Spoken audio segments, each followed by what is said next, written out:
Hello, everybody. Today we're talking about Proposition 12.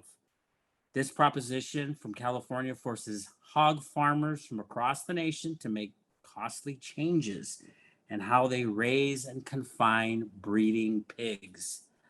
What does this have to do with pot and deliver?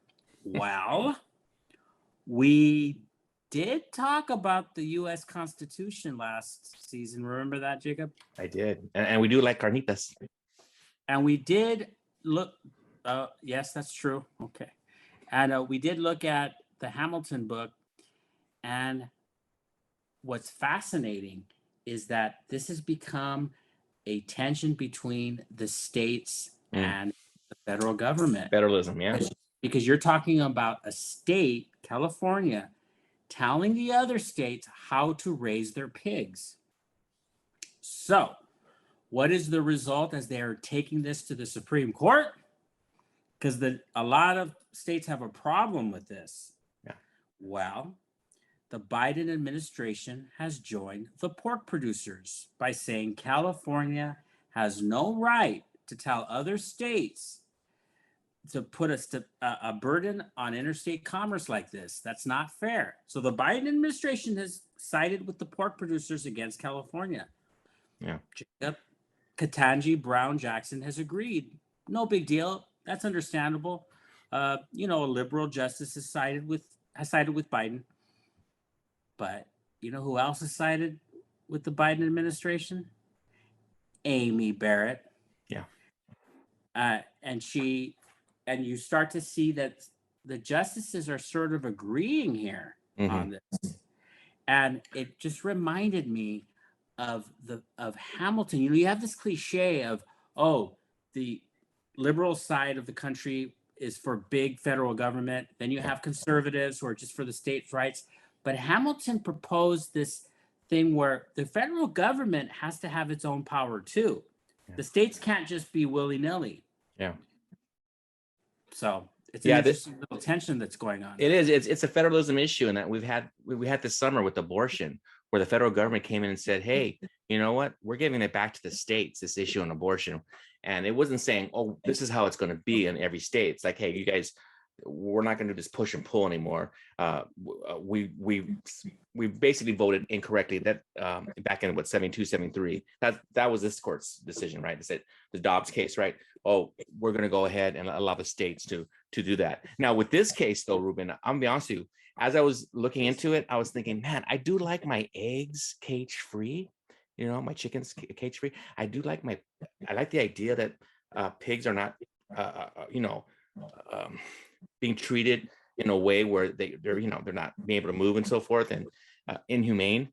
At the same time, I understand a lot of the justices' point where they're saying, "Hey, we cannot make other states do what California wants them to do." Right?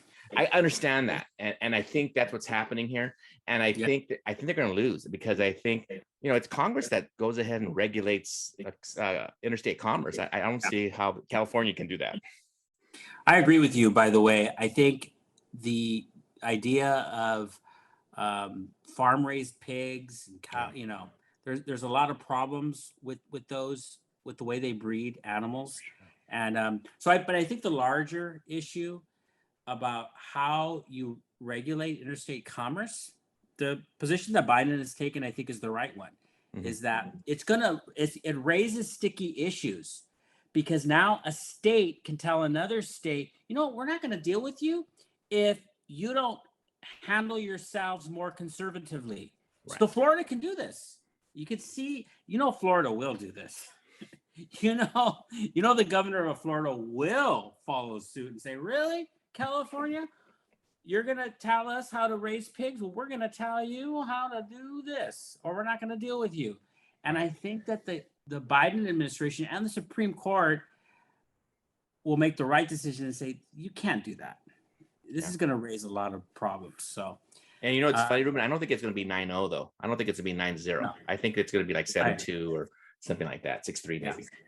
But it's not. There are some other justices who are Gorsuch is already favoring on the other California. Side. Yeah, on the other favoring side. California. So, I love this though. I love this because it's not falling in what you'd normally see. Yeah. You know, you had you would think the conservatives would line for the pork producers, and Mhm.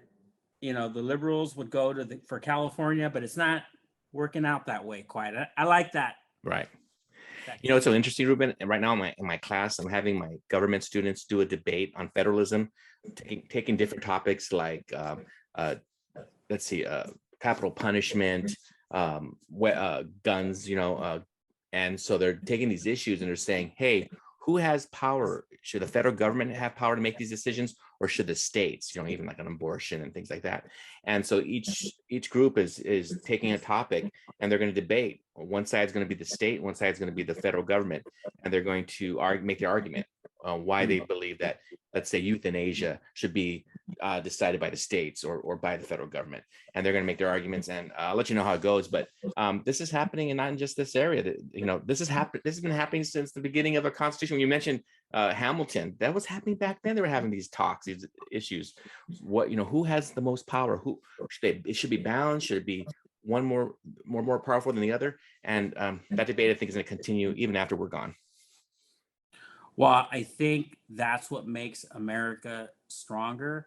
I think it's sad that we're coming to a place where there's two Americas. Mm, It's state to state. It's red. It's blue. It's unfortunate that we're not talking about America as united as much as it was, but maybe that's what makes America strong. If you think about it, that tension, the kind of the push and pull of it. It it's not one thing. It's not a mob that believes in one thing. Who knows? Maybe it makes us strong that there's two Americas. Maybe we've been wrong all along about that. So, all right, everybody. Thank you for tuning in, and we'll talk next time. Bye bye. bye-bye.